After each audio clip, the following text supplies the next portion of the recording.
Hey there, it's Eric J. Olson. I am here again recording a live episode for the podcast Journey to $100 Million. And today I am with Jim Brenner. Hey, Jim, how's it going? Hey, Eric, how you doing? I'm doing pretty good. Man, I hope I'm looking okay for you because you're a little blurry right now. I think when we went I live, it just took up a little extra bandwidth. Yeah, it's looking good on me. I got a lot of splash from my light, so thanks for the fuzziness, sunlight. Well, Yeah, hey, Jim, I appreciate you taking the time out to hang with me. Why don't you tell us a little bit about yourself and what you do? yeah. So I am a venture capital and startup lawyer, housed in Silicon Valley. With a firm called Perkins Coie. We're one of these national AmLaw 50 law firms with offices around the country. The firm itself is primarily focused on technology companies and supporting technology companies. But we're an old firm. We've been around for 100 years. We have a lot of institutional clients. I'm on the exact opposite of that. I like to start with my clients when they're very, very young. Usually they're two founders and a dog in a garage with an idea that want to get going. So they come to me and I help them get formed and sort of think through their legal strategy at a really, really early stage. And if they're lucky enough and they have something there, I can take them around and help them introduce themselves to venture capitalists or help them with the process. And as they grow, I help with their fundings and ultimately serve as their quasi GC until they really get going. I like to say a lot of these startup companies, they have a lot of legal needs because they're real businesses, but they're really small. So they can't afford a legal staff. So I'm there to help guide them through the process. Very cool. So I have some experience with accelerators and the startup community where I live as well. Yeah. How small or how big do you think a company should be before they seek out a lawyer? Yeah, that's a really good question. I usually say if you're two co-founders, you guys really are dedicated and say, I'm quitting my job, I'm going through this full time. That's the time to go talk to a lawyer because that's when things like equity and what you're going to do with it actually start mattering. The other times to go talk to a lawyer are if you're going to have a commercial agreement. Before you do that, you want to have a company in place to make sure that you're protected properly, or if you're getting outside funding. Any of those three things are kind of the big ones when you really should be talking to a lawyer and get yourself formed properly because there's lots of choices out there. And a lot of times people make the ill-informed choices to begin with. Absolutely. Yeah, I totally understand. Yeah. But actually, one thing I did have a question about, you said corporate agreement. Is that different than like a partner agreement? Oh yeah, so I deal with corporate law. So my big focus is on the way the stockholders and the board and the officers all interact with each other and all the rights that a stockholder would have and how to actually capitalize the company. There's commercial agreements, which are things like licensing and technology transactions, which I can help with strategizing. But a lot of times I need to call into one of my colleagues to help with that because it's just a different skill set. Gotcha. Hey, when someone is looking for venture capital, Mm-hmm. do you ever get involved in like angel rounds or All the that time, yeah. I do seed through late stage like growth investments. Yeah. Do you think it's a good idea for these younger companies to have a real solid plan on how they're going to use that venture or angel capital, or should they be looking for advice from the people that they're raising money from? What are your opinions on that? It depends who you're raising money from. If you're raising money from like an experienced angel investor that has a lot of essentially conservative advisor, definitely talk to them about how to fill out your budget and things like that. But whenever you're raising money, especially in early stage, you should be thinking about how am I spending this money? What is the purpose of it? Is it going to get me somewhere? A lot of times I see clients, they raise, great, I got $25,000, but they need to raise $100,000 to get to their next milestones. The question is, well, where's that other 75 going to come from? Otherwise, you're just raising money for what?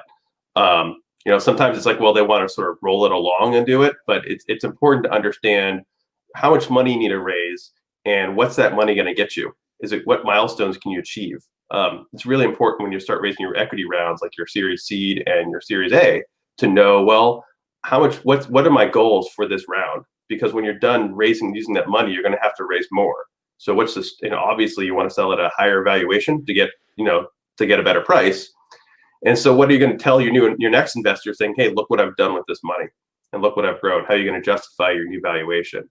So it's really important to plan in advance for like how much money you think you're going to need to get from point A to point B. And sometimes you have some wishful thinking, you have to adjust and pivot, but that's just part of running a startup. Yeah, I've come across a lot of young startup founders who think they need to raise money. And then I ask them what they're going to do with the money, and they don't really even know what they're going to do with it. They just think that they have to raise money. What do you You think know, are some really good reasons to raise money versus not raise money? well, obviously you need to pay your own bills. So if you want to quit your job and work on this full time, you need to pay your salary. You need to hire and technology startup companies. A lot of things. Initially you're hiring engineers, so you got to pay for your engineers, and you got to pay for your AWS bill is always becoming a big one now too. Having to pay for your cloud service to host your product. It used to be you had to buy all your servers yourself, but that was like 20 years ago. So I'm probably dating myself a bit. Um, but now it's paying your AWS bill. So all those little things you need to get going. Obviously, paying your lawyers is important, and any other service providers you have. That's really what the initial budget's for. And it doesn't need to be like super detailed, but you need to have buckets and understand who you're going to hire and what roles they're going to fill and how big your team's going to be. Yeah, I got it. Yeah, that makes a lot of sense. Yeah, it's always like when people say that they want to raise money and just because they think they need to and they don't have a plan for it. It seems like they should have a plan if they're going to, especially if they're going to be giving away equity. Yeah, Money, so. and what I found really the real key founders or people that have been really successful are ones that have gone through some form of training, whether it be they've gone through some incubator program under their undergrad degree, or they've actually gone through an accelerator afterwards who's taught them how to think through all these things. It's surprisingly now that is part of the normal growth trajectory of a startup is to go through one of these accelerator programs. It's changed my market. It's changed my business plan a little bit too, because we used to come in. Before the accelerators, the lawyers used to be the gatekeepers to all the venture capitalists, or at least a key gatekeeper. And now that's changed, we sort of come in after the accelerators. So a lot of times we get companies that are half formed, or the founders are already off the races. So you're playing catch up as a lawyer. Oh, that's pretty interesting. I never really considered the accelerators as being like a gatekeeper, like you said, and then you kind of catch them on the way out. Was that part of your marketing plan, like pre-COVID? Is it still part of the marketing plan? Are these accelerators and incubators, are they even meeting these days? Yeah, they are. Like I have a handful I meet with. One of them is I really like is the Founders Institute. I'll give them a little shout out. They're one of the older ones in Silicon Valley, but yeah, they still meet. They actually did a great job. They're an international incubator, or accelerator, so they have these little programs sprinkled throughout the world. And last year, what they did is they consolidated all of them into like 2 or 3 groups. So you had these massive Zoom sessions for different geographic regions in the world.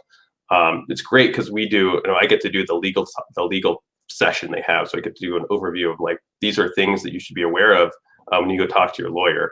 Normally, you normally get a few clients out of it, and it's always a fun process. But I've been doing that for a couple of years, and they've pivoted really well. And I suspect the other ones like YC and 500 Startups is accelerated have pivoted as well.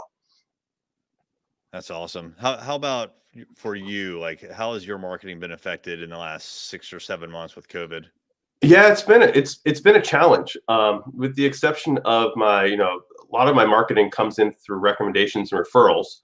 So I have to have a big network in order to keep that flywheel turning. Before, a lot of my network was come through my sort of business meetings. So I go to a board meeting, or I go to a sort of some sort of pitch day or some event, and I'd meet somebody, and I called to speak. I said my marketing strategy was getting the spaces between the meetings. So just before the meeting or just after, catching up with somebody, having a 5-minute conversation, and then saying, hey, let's get coffee. And then the relationship develops from there. And that's how I built my network out. That's obviously changed. And quite frankly, it's something that I've been struggling with on how to pivot. I'm just finally starting to put my head together to figure out how to do that going forward. Yeah. How much leeway do you have, or even like support do you have from your law firm? And how, actually, let me rephrase that. How much support do you have when it comes to marketing from your law firm versus doing yourself? And how much leeway do you have on doing things like social media outreach? Yeah, so my law firm is, we have a big marketing department because we have, we're 2 to 3,000 person enterprise. So it's not like we're a small shop. So I can get a lot of support from them. But what I found is it's in the venture capital community, it's all about your relationships and your network. So as much as support you can get, it's still at the end of the day, it's up to me and it's up to the partner to go and shake hands and get to know people, because it's a trust-based ecosystem. I'm sorry, I forgot the second half of your question there. So yourself, like how much leeway do you have? Do you have the ability to like get in front of the camera and like post social media for yourself I'm to here. raise awareness? Yeah, I'm here today. So that's, we can go out, we can do our own thing. We are given a lot of leeway on what we can and can't say. Of course, sometimes you get your wrist slapped if you go off too far on the limb and too far off message. But there's as a partner law firm, I'm a co-owner, so I get, there's policies, but I'm still at the same time I'm top of the food chain. I'm somewhat top of the food chain. There you go. Cool. Yeah. And as far as the company as a whole, is there a marketing strategy that you all have found that is working especially well for you today? We have such a broad base. I think we are truly a full service law firm. So it's hard to have a consolidated marketing approach because law is such a broad based practice. The marketing needs of a litigator very, very different than a marketing needs of an emerging company and startup lawyer like myself, which is still very, very different than, say, a private equity lawyer or someone that does M&A. So we all kind of have our own. We all do our own sort of marketing outreaches, but the firm supports all of them because there's two different types of marketing in my point of view. The first one is what I call shadow marketing, or exposing the size of your shadow. You're going to events, making sure your name's out there. People see you and you get brand recognition. The other marketing is more, I call business development marketing, where you're actually going and trying to generate the clients and the client leads themselves. What I've found is, lawyers are historically, we're not the best marketers. We don't have the best marketing strategy. We don't understand the difference between the two. So over the last couple of years, I've been trying to figure out ways to differentiate between the two, because going to, say, TechCrunch and having our name plastered over TechCrunch is great. We do get some leads from them, but most of it's there just so people know who we are.